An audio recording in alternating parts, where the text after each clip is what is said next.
এই বিডিআরে যখন এই কার্নেজটি করা হলো, বিডিআরকে হত্যা করা হলো, 57 জন অফিসারকে হত্যা করা হলো একটি যুদ্ধে।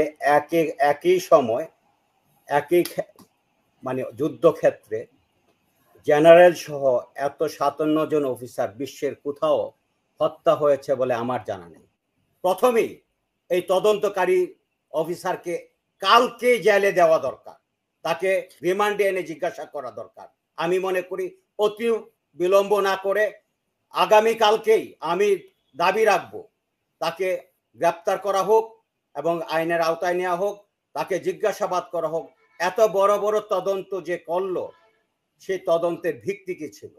দুই দিকে কিল করা হয়েছে, একদিকে অফিসারদেরকে কিল করা হয়েছে, আরেকদিকে বিচারের নামে কিছু নিরীহ জওয়ানকে কিল করা হয়েছে, জেল দেওয়া হয়েছে, ফাঁসি দেওয়া হয়েছে। এটি কোনো বিচার হয়নি, এটি কোনো তদন্ত হয়নি, এটি জুডিশিয়াল কিলিং হয়েছে একদিকে, একদিকে হত্যা করা হয়েছে বিডিআর এর ওখানে। এখনো ওই প্যারাতত্ত্বা রয়ে গেছে। অতি সত্বর, খুবই দ্রুত তাদেরকে যদি অপসারণ না করা হয়, তাদেরকে যদি তাদের এই সহকর্ম থেকে বিরত না করা হয়, দেশের ভয়াবহ অবস্থা তারা টেনে নিয়ে আসবে। অতি সত্বর তাদেরকে যে সকল ডিআইজি আছে তাদেরকে অতি সত্বর প্রতিটি জায়গা থেকে সরানো দরকার এবং সেখানে ভালো অফিসারকে রিপ্লেস করা দরকার। দুর্ভাগ্যক্রমে হোক আর সৌভাগ্যক্রমে হোক, তখন আমি সিআইডিতে কাজ করি, সিআইডির পুলিশ সুপার ছিলাম, পুলিশ সুপার অ্যাডমিন ছিলাম, এসএস অ্যাডমিন যেটিকে বলে। তো এসএস অ্যাডমিন হিসাবে থাকার প্রেক্ষিতে যে মামলাটি তদন্ত হয়, আব্দুল কাহার আখন্দ যে মামলাটি তদন্ত পরিচালনা করে, সেটি কিছুটা দেখার সৌভাগ্য আমার হয়েছে। আর এটি আমি বলবো বিদ্রোহ তো নাই, এটি পরিকল্পিত হত্যা। মেজর মিজান ভাই যেটি বলে গেল, এটির সাথে আমি পুরোপুরি একমত। এই কারণে আপনি দেখবেন একটি নাটক সাজানো হলো টিআইডি তৌহিদকে নিয়ে, এবং তাদেরকে বলা হলো যে নিঃশর্ত ক্ষমা দিবে প্রধানমন্ত্রী, এরকম প্রতিশ্রুতি দিল। আমি একটা জিনিস খুব অবাক লাগে যে একজন রাষ্ট্রপ্রধান যখন বলে আমি নিঃশর্ত ক্ষমা প্রদর্শন করলাম, তারপরে ওই ঘটনার যখন বিচার হয় তখন মানুষ এর পরবর্তীতে কখনো মিউটনি হলে সেই মিউটনির যখন মধ্যস্থতা করবে, নেগোসিয়েশন করবে, সেই নেগোসিয়েশনের উপর মানুষের আস্থাটা কোথায় যাবে? তার মানে ক্ষমা প্রদর্শন করার পরেও তার বিচার ব্যবস্থা করা, এটি যেমন নৈতিকভাবে ঠিক না, আর ক্ষমা প্রদর্শন করাটাও ঠিক না। আপনি মেজর মিজান ভাই যেটি বলছিলেন যে বাংলাদেশে আওয়ামী দুঃশাসনকে প্রলং করার জন্য তারা বহু আগে থেকেই ছক আঁকছিল। সেই ছকেরই অংশ হিসাবে আপনি যদি দেখেন, ইন্ডিয়ান প্রেসিডেন্ট প্রণব মুখার্জির একটি বইয়ে উনি তার বই স্পষ্ট করে লিখে গেছেন, উই টুক হাসিনা ইন পাওয়ার। স্পষ্ট এই কথাটি আপনি বইটাতে পাবেন, প্রণব মুখার্জির বইটিতে। দেখেন এই বিডিআরে যখন এই কার্নেজটি করা হলো, বিডিআরকে হত্যা করা হলো, 57 জন অফিসারকে হত্যা করা হলো একটি যুদ্ধে। একই সময় একই যুদ্ধক্ষেত্রে জেনারেল সহ এত 57 জন অফিসার বিশ্বের কোথাও হত্যা হয়েছে বলে আমার জানা নেই। বিরল ঘটনা। 57 জন ব্রিলিয়েন্ট অফিসার একটি জায়গায়, ছোট্ট একটি জায়গায় হত্যা করা হয়েছে। এটি কার্নেজ আমি বলবো না, কারণ এটি যখন তদন্ত করা হয়, সেই তদন্তটি যে করেছেন তিনি ইতিমধ্যে শেখ মুজিবুরের তদন্ত করেছেন, বিডিআরের তদন্ত করেছেন, 21শে আগস্টের তদন্ত করেছেন। ভাইরে, এত বড় তদন্তকারী কর্মকর্তা হয়ে গেল, যাকে দিয়ে এই সবগুলো মামলা তদন্ত করাতে হবে। যার চাকরি ছিল না সাব ইন্সপেক্টর থেকে তাকে ডিআইজি বানাইতে হবে, তারপর আবার নমিনেশন দিয়ে এমপি বানানোর চেষ্টা করা হবে। এটি কতটা বিতর্কের আপনি একটু চিন্তা করে দেখবেন। আর সে তদন্তের কিছু জানে বলে আমার মনে হয় না। আমি তনু হত্যা মামলায় সে আমার সাথে তদন্তে ছিল, আমি ছিলাম সুপারভাইজিং অফিসার, তদন্তের তো সে জানে না। আমি তবে এত বড় বড় তদন্তের দায়িত্ব ওনাকে দেওয়া হলো কেন? মানে সবচেয়ে গুরুত্বপূর্ণ তদন্ত করে নাই, উনি ঘটনা সাজিয়েছে। উনি উদ্দেশ্যমূলক ভাবে কাকে কাকে আসামি করতে হবে, কিভাবে আসামি করতে হবে, নাটক সাজিয়েছে। কোনো তদন্ত উনি করে নাই।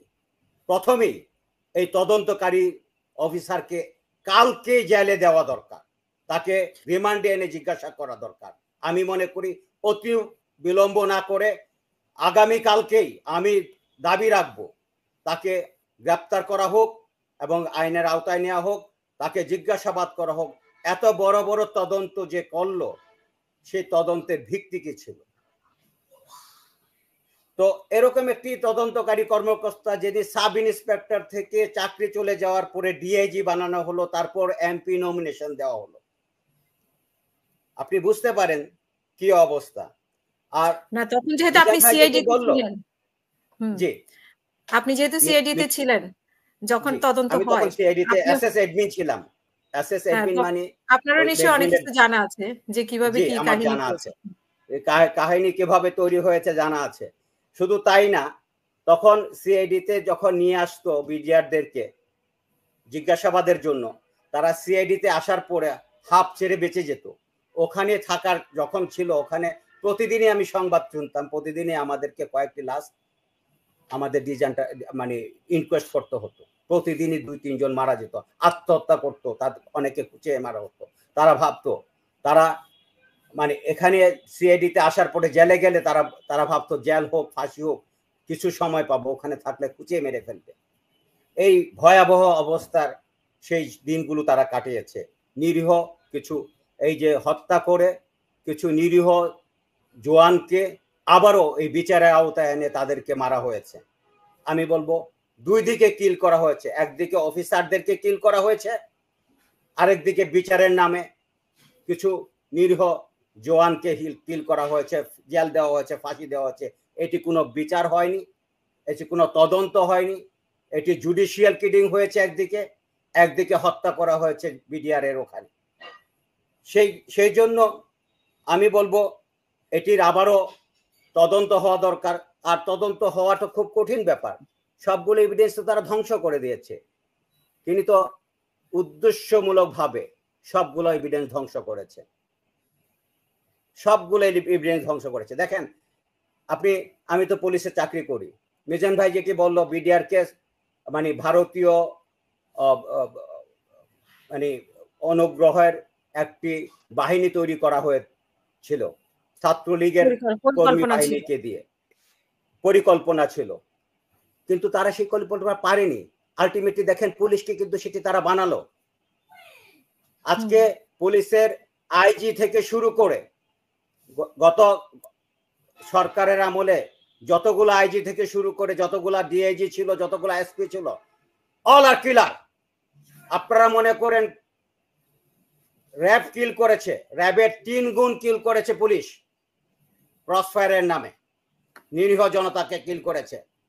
এটি যদি আপনি হিসাব দেখেন আপনি সেটি পেয়ে যাবেন। পুলিশ এখন পুলিশ ছিল না, পুলিশ ছিল পুলিশ লীগ, ছাত্রলীগের গুন্ডারা, ছাত্রলীগের ক্যাডাররা এখনো পুলিশে আছে। এখনো পুলিশের যে সাজানো আছে, ডিআইজি থেকে শুরু করে কমিশনার থেকে শুরু করে এসপি এবং ওসিরা এখনো ওই প্যারাতত্ত্বা রয়ে গেছে। অতি সত্বর, খুবই দ্রুত তাদেরকে যদি অপসারণ না করা হয়, তাদেরকে যদি তাদের এই সহকর্ম থেকে বিরত না করা হয়, দেশের ভয়াবহ অবস্থা তারা টেনে নিয়ে আসবে।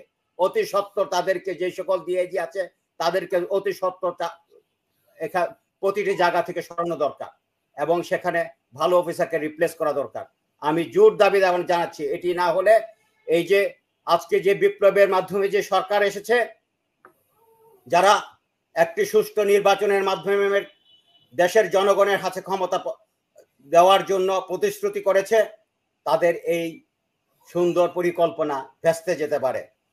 আমি আচ্ছা, তাহলে যে আলামতগুলা ছিল সেই আলামতগুলা নষ্ট করার জন্য এই আখন্দ সাহেব দায়ী, বা ওনার কাছে নিশ্চয়ই সমস্ত আলামতে এসেছে, উনি সেগুলোকে অনেকগুলা গ্রেনেড এসেছে, অনেকগুলা গুলি এসেছে, অনেকগুলা গান এসেছে, যেগুলার ফরেনসিক করা দরকার ছিল উনি কিছুই করেনি। উনি সেগুলো কি এখন ধ্বংস করে দেওয়া হয়েছে না কিছু পাওয়া যাবে সেখান থেকে? এখন ওখান থেকে পাওয়ার মতো তো ধ্বংস, বিচার যখন কার্য শেষ হয়ে যায়, বিচার কার্য শেষ হলে আলামতগুলা সাধারণত আদালতের নির্দেশে ধ্বংস করা হয়।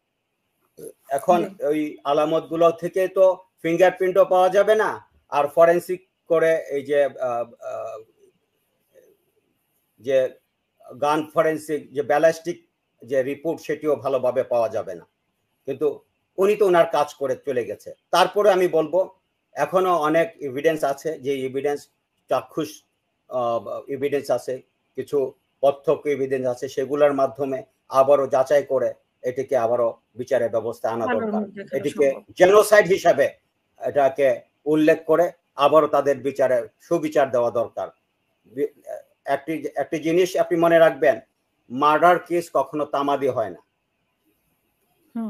মার্ডার কেস আবারও উজ্জীবিত হতে পারে যদি এভিডেন্স থাকে, সেই এভিডেন্সের মাধ্যমে উজ্জীবিত হয়ে, এখানে আইনজ্ঞ আছেন, উনি নিশ্চয়ই বিশ্লেষণ করবেন।